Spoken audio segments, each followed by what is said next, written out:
Okay, so for my next project, I purchased this cute little pine recipe box for $1.99 at the thrift store.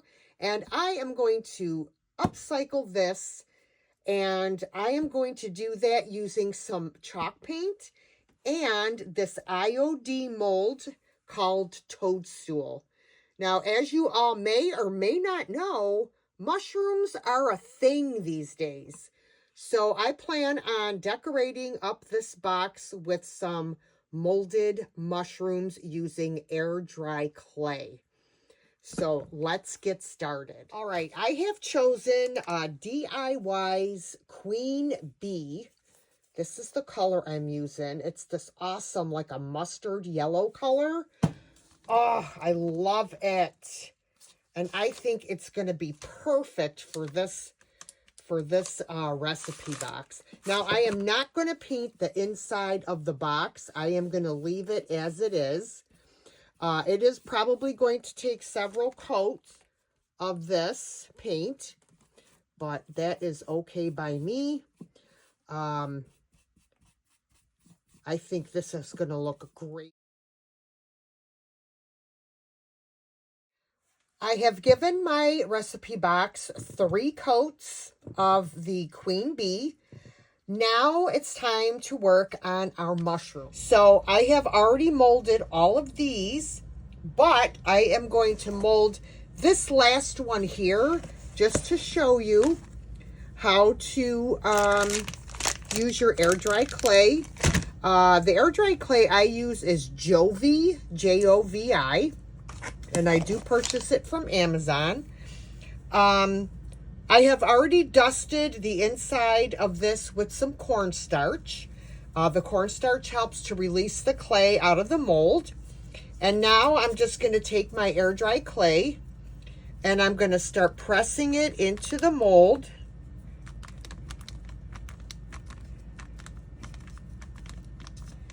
Like this. And I have this little palette knife. I'm just going to slice off the excess. And whatever I have left, I will finish putting into my mold here. Make sure I fill this in.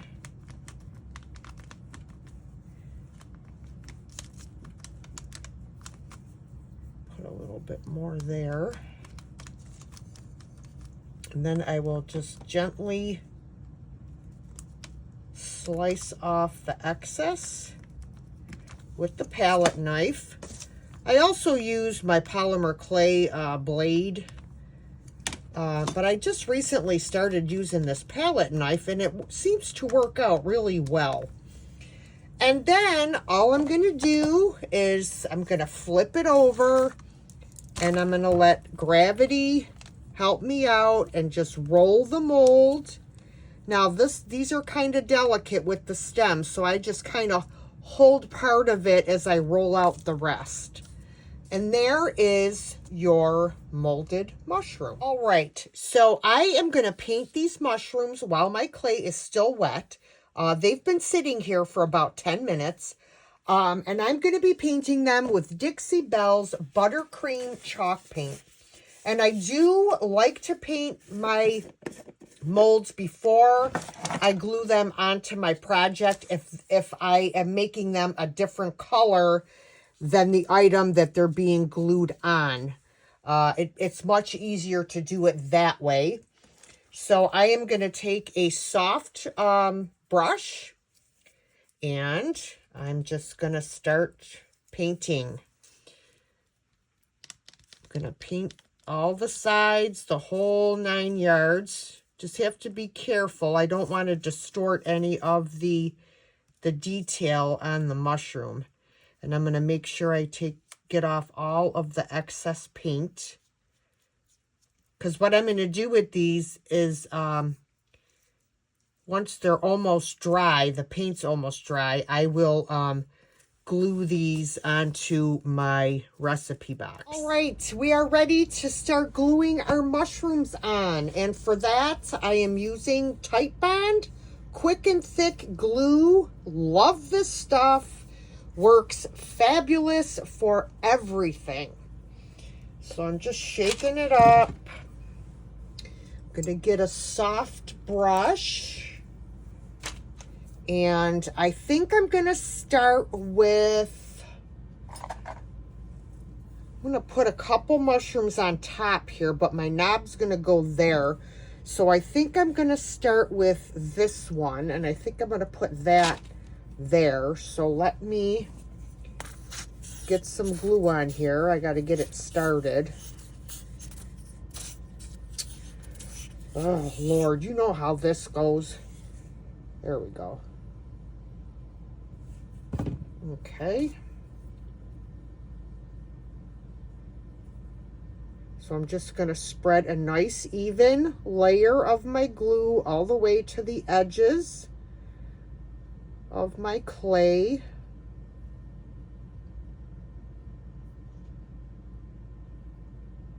Then I just drag my brush across to kind of take off the excess.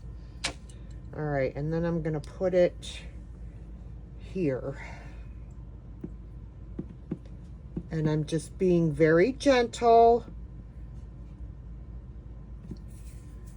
There's one of my cat's hairs on there. I'll get it off. Oh, Lord have mercy. Come on, there we go. All right. Just pressing it down lightly to make sure all the edges are touching my box. Okay, guys, so my molds have all dried, and the next step I'm going to do is I'm going to seal everything in, and for that I'm just going to use some liquid patina.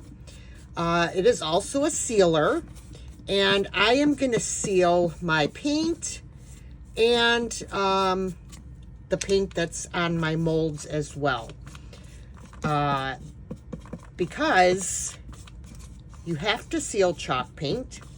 It gets reactivated with water, and we don't want that to happen. So we are going to seal everything in.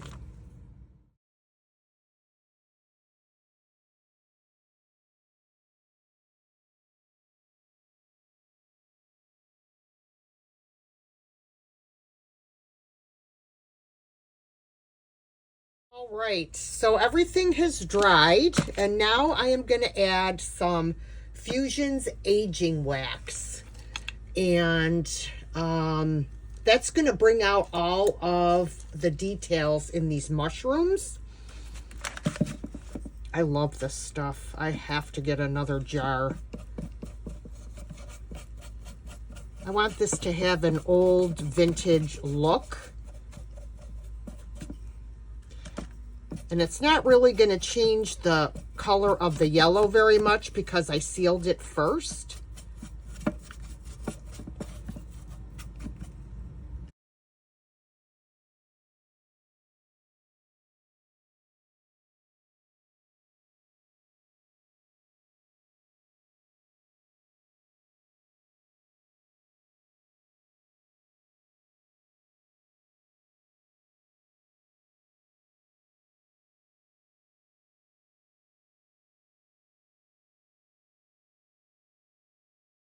All right, I have completed putting on my aging wax. And now I'm just going to put back on my handle. Let's get my screwdriver over here. Hold this with the screwdriver and then screw this on. And then I can tighten it up. There we go. And this came out really, really cute. I love it. I love it. I don't really think it needs any more done to it.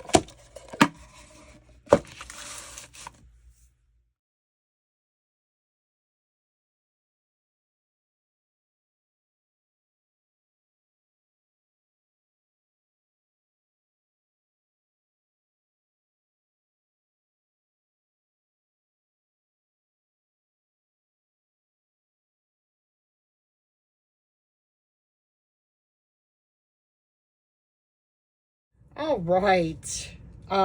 This is going to be a rather easy project. I purchased this. Now, don't get me wrong. I do love the butterflies and the black-eyed Susans, but the reason I purchased it is to do a flip on this. And I just want to kind of update it a little bit. And what I'm going to do is I'm going to put 2 coats of Paint Couture's Premium Plus 2-in-1 Primer. I'm going to put 2 coats of this on here. And then once that is dry, I will apply a coat of, I think I'm going to use Fusion's Limestone. And the Fusion paint is, it has paint, sealer, and primer all in one. Now, I probably could get away with just using this since it does have a primer. But just in case, I am still going to put this primer on first. I've already given it a shake. And of course, these jars never want to open. And when you have bad hands, it's hard to open them. All right, I will start out by giving this a couple coats. I'll just show me painting the first coat on here. You know, nobody wants to watch paint dry. So you want to, when you use the the primer, you want to let it dry for at least 30 minutes before you put your second coat on. Well, guys, my apologies. I got so into my project that I forgot to press the record button. So let me tell you what I did. After I put my 2 coats of primer on, I let it dry. Then I came in with Fusion Victorian Lace paint. And what I did is I put 2 coats of that, and then I let that dry. Then I came in with this beautiful transfer. It's called French Market Peonies, and it's by Timeless Designs.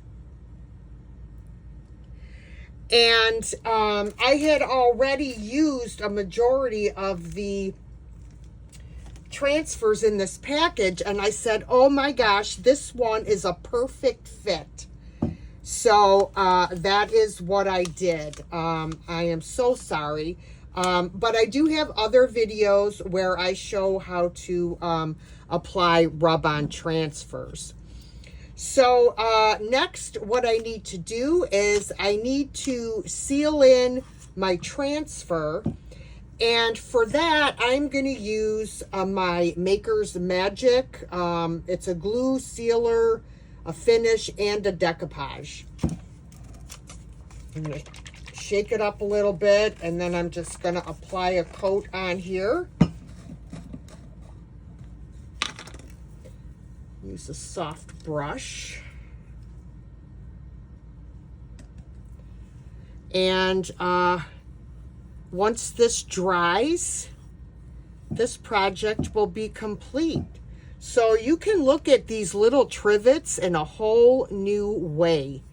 You can always change the image that is on one of these trivets with a little bit of primer, some paint, and a transfer. You could even use decoupage paper if you wanted to. You could use a stamp, which would be also would be really cool. All right, now we're gonna let it dry.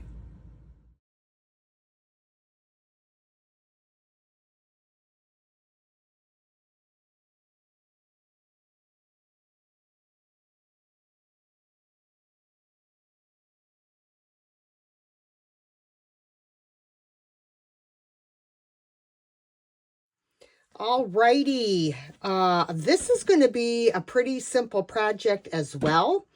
I purchased this wall pocket at the thrift store, and it originally had an orange bow tied on it and some fall florals coming out of it, but it definitely needed a refresh.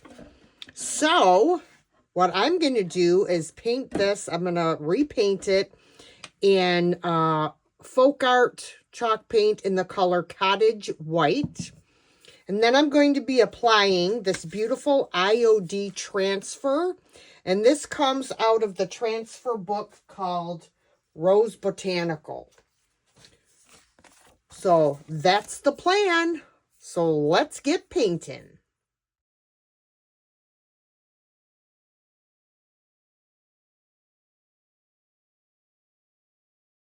Okay, this is just one coat of the Cottage White. What I decided I'm going to do for the second coat is I am going to use a sponge dabber to dab on my second coat. And the reason I'm going to do that is because it has this like a basket weave pattern, and it's leaving funny brush strokes because of that pattern. So I am going to just dab on my second coat of paint. Actually, let me get a smaller dabber. This one's too big. And I'm going to just dip it in here. And I'm just going to pounce away. And it'll go in all of those areas, but I won't get brush strokes. And all of the little marks from the dabber, the little circles, those will get covered up as I overlap. All right, our two coats of paint are dry, and I have positioned this where I want it. What I'm going to do is I am going to peel back this the backer sheet, and I'm going to fold it down, and I'm just going to tack down, and I'm going to do a little at a time because of all these little divots that are in here before I undo any more of the backer sheet. So that way it doesn't all stick down at once, and I can make sure to get into all those indentions that are on here. So I will grab the sheet and pull it down a little bit at a time.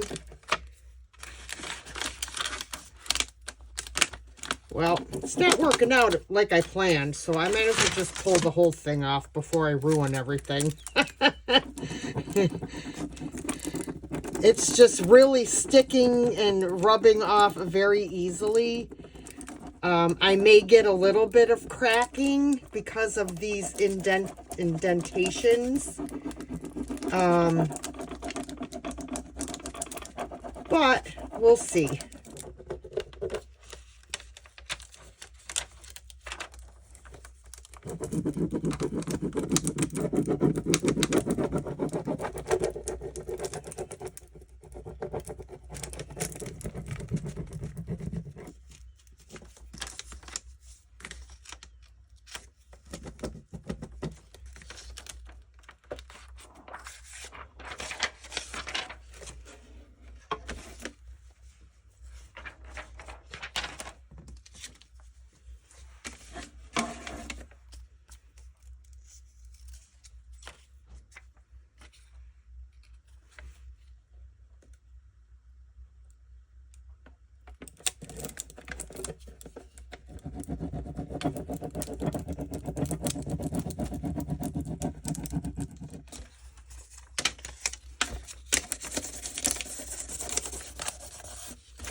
right, now that our transfer is on, of course, everything needs to be sealed.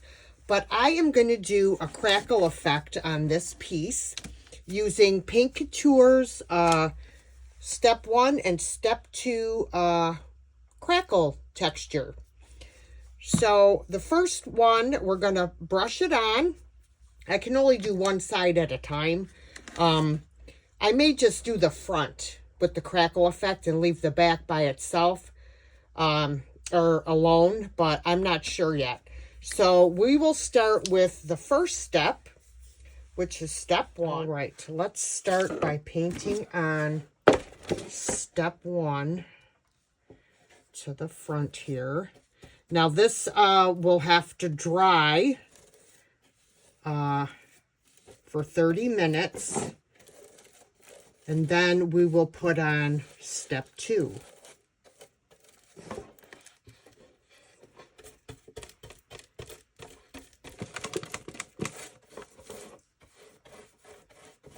I don't like these indents, so I'm trying to, I don't want to get like globs of paint stuck in the indentations. So I'm trying to kind of go easy,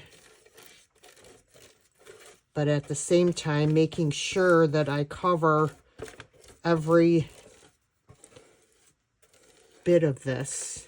All right, so this has dried, and it just needs to be a little bit tacky, okay? And which it is just tacky. Now we will apply step 2. And this is when the fun stuff happens. I hate when this stuff goes in my jar. Ugh. All right. Now this stuff is way thicker, as you could see. All right, so we're just gonna apply this.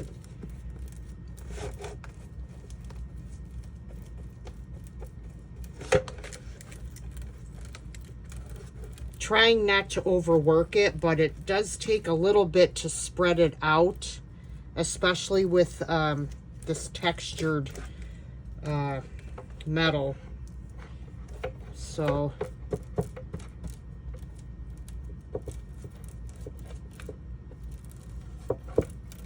all right, this is dry, and I have to say, I don't know if it's because of the pattern that's on here, but I'm not seeing a whole ton of crackle. But I'm going to put on my Fusion Aging Wax, which will bring the crackles out, whatever, you know, however much there is. So I'm just going to grab a brush here and apply my aging wax and see what happens. You never can tell until you actually do put the aging wax on.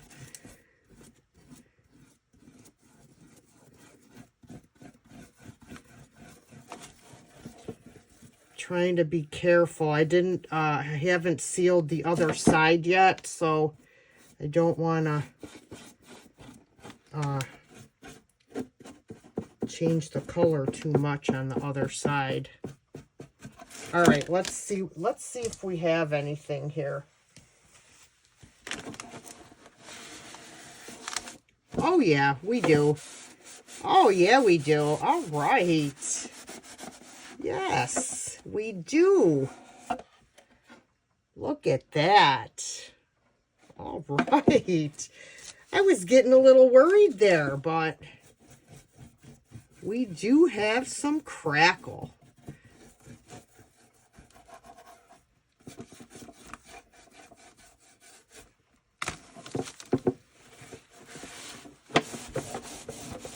Oh, yes. I am loving this. I think maybe I will just seal the back with some aging wax.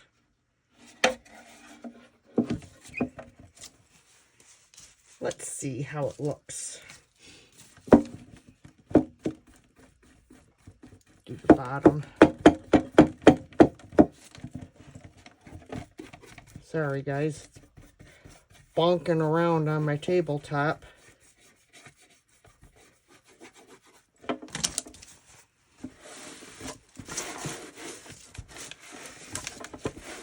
Yeah, I'm just going to do the aging wax on the back. It's kind of bringing out the texture from